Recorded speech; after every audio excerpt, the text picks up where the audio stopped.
friends. So the last time you heard from me, I was getting ready to launch my publishing company. If you've been following me on social, you know that launch happened in March and it's been a whirlwind ever since. I've been enjoying getting to meet new people and learning about them through their stories and the books they're creating. I've also learned that books require a lot to make.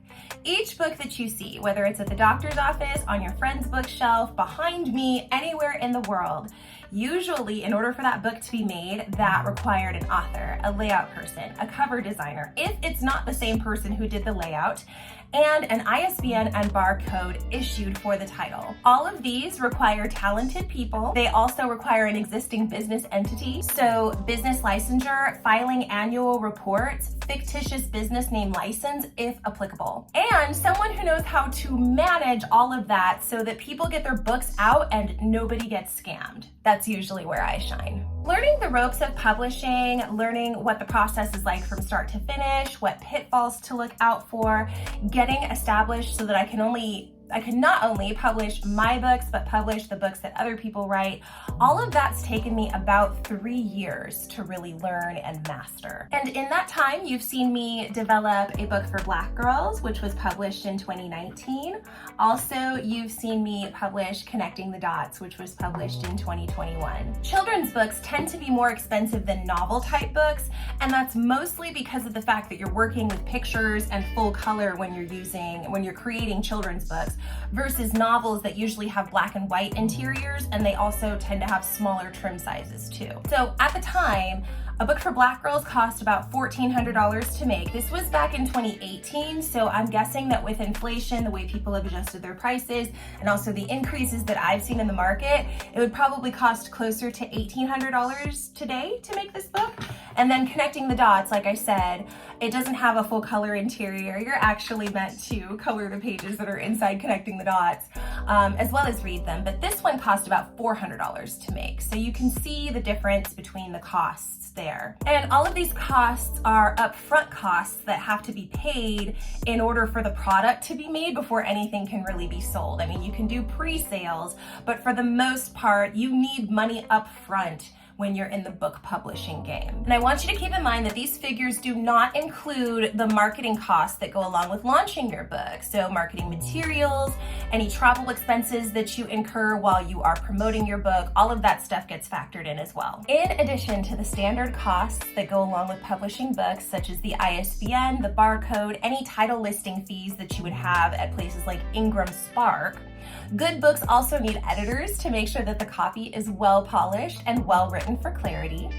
Someone has to do the layout for every publication, even when it's an ebook, you guys. So even if it's not printed, it's not hard copy format, someone still needs to lay out the text and images on the page. The software needed for creating a publication is also a business expense.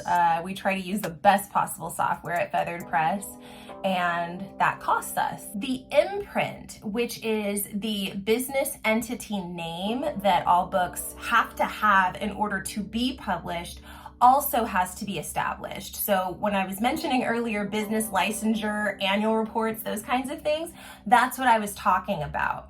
They don't just let you publish your book as a Joe Schmo. You have to do so under an imprint. And if you don't have a business license, it's hard to do that. And of course, as I've already covered, even after you've got all of those bits and pieces squared away, there is the adventure of marketing your book once it launches, which of course is always an expense as well. And you know, these are all things that I've been footing the bill for myself as I've published my own books. But now that I am looking to empower other authors through publication and help them realize that goal, I'm seeing the importance for capital. Raising capital also allows me to keep my assistant and my lead editor employed consistently so that they can continue doing that work that's necessary for getting books out. Feathered Press currently has 4 authors in the queue. They are all in different places of the publication cycle. Some of them are drafting, some of them are done drafting, and we are finalizing the layout for their books, which is super cool. Raising capital will also allow me to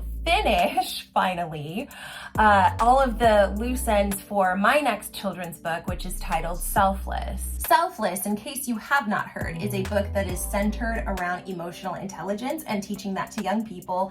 And we have a little black boy as the protagonist of this book, which is sort of my answer to, are you going to write a book for black boys? Raising capital allows me to support my authors in a way beyond just providing a guiding light. I mean, making sure that people get their books written and they are written to their specifications and that they like what they're doing and that they can put their word out to the world. That's all really great and awesome, and I enjoy that. It's very fulfilling.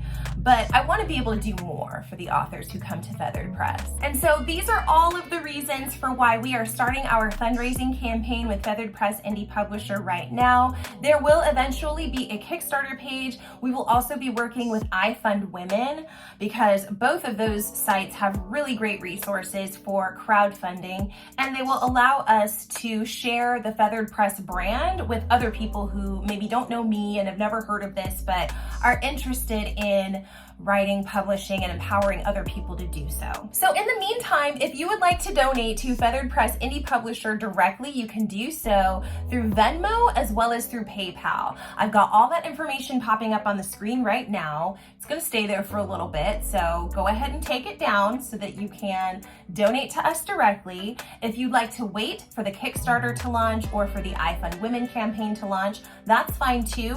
You might want to get on our mailing list so that you can stay in the know for when all of that information is available, when we have new updates, when those things launch. And last but absolutely not least, there are of course benefits for your contributions for donating. All of the details about the donation levels and what the benefits are for that are available on the Feathered Press website, which is located at featheredpresspub.net. You can click the link that says Capital Fundraising and it'll explain all the details right there for you. So be sure to head over to featheredpresspub.net to get more information about your donations, as well as what we do here at Feathered Press. If you have any questions or you would like to help as we work on our capital fundraising, please send an email over to info@featheredpresspub.net. We'd love to hear from you. Again, that information's popping up on your screen right now too. If you have any questions or if you would like to contribute to the campaign in some way beyond just donating, please send us an email. We'd love to hear from you. Okay, that's it. Thank you all. Thank you for hearing my spiel. Thank you for everything. And I really appreciate you taking the time not only to watch this video, but to even consider donating to something that is, in essence, my dream and passion, and it's kind of holding a lot of other people's dreams and passions with it. So thank you. Take care, and I'll talk to y'all soon. Be well.